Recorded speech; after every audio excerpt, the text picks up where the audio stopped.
Your military order book is not growing as fast, it seems, and European budgets, apart from the French military budgets, are not growing. Do you see this as a problem? First, I think it's not completely accurate. Our order book is at the end of 2004 in defense, military order book, around 50 billion euros. So we have increased this order book in 2004. It was around 45 at the end of 2003, and so we are going very fast in the military activity, especially because of large programs like the helicopter program, like the missiles programs, or like the military transport aircraft, or the tanker in Australia. So we are progressing very fast in the military activity, despite the weakness of the defense budget in Europe. Given the general consolidation of naval shipbuilding in Europe, how does EADS position itself vis-à-vis this consolidation?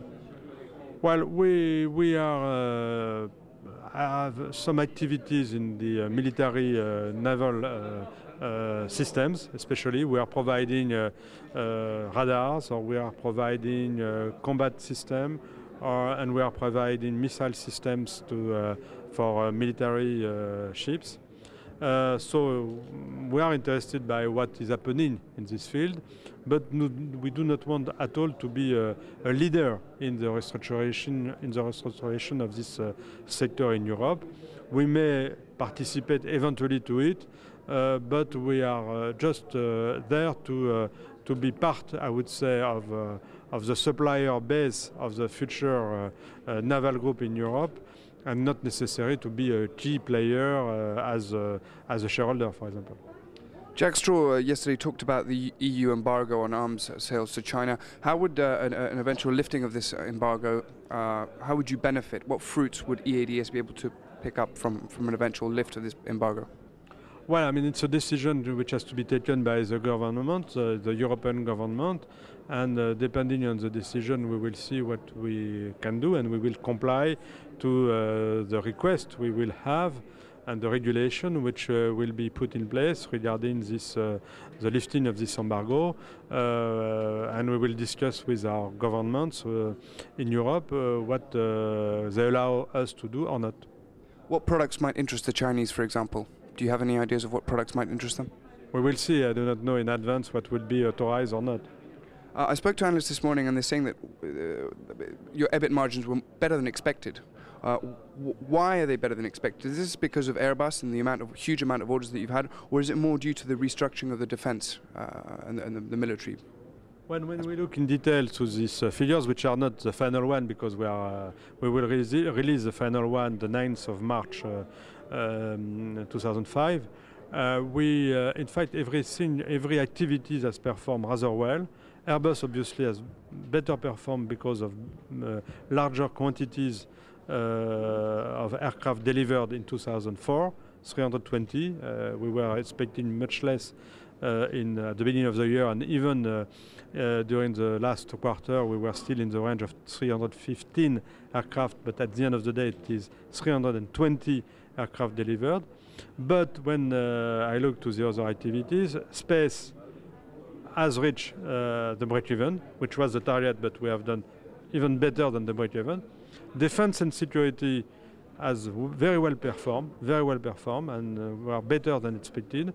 Aeronautics too, so everything has been performing rather well, and that's why we are doing better than we did expect, and we are above 2.3 billion euros EBIT in 2004. But the final figures will be released in 2 months from now. You're talking about these excellent sales of Airbus. There were recently comments by Randy Bassler, the Vice President for Marketing at Boeing, who's saying that basically your sales of the A350 will lag sales of the 747. He says that there's no way that the A380 is going to even get close, because at the end of 4 years, Airbus are 139 commitments from 14 customers. The 747 had already 165 sales with 21 customers. What do you say to that? Well, I think that the industry has completely changed in this period, and the fact to compare the 747 and the A380 is irrelevant. The A380 is completely modern aircraft and brand new aircraft in a completely different market and much larger aircraft than the 747.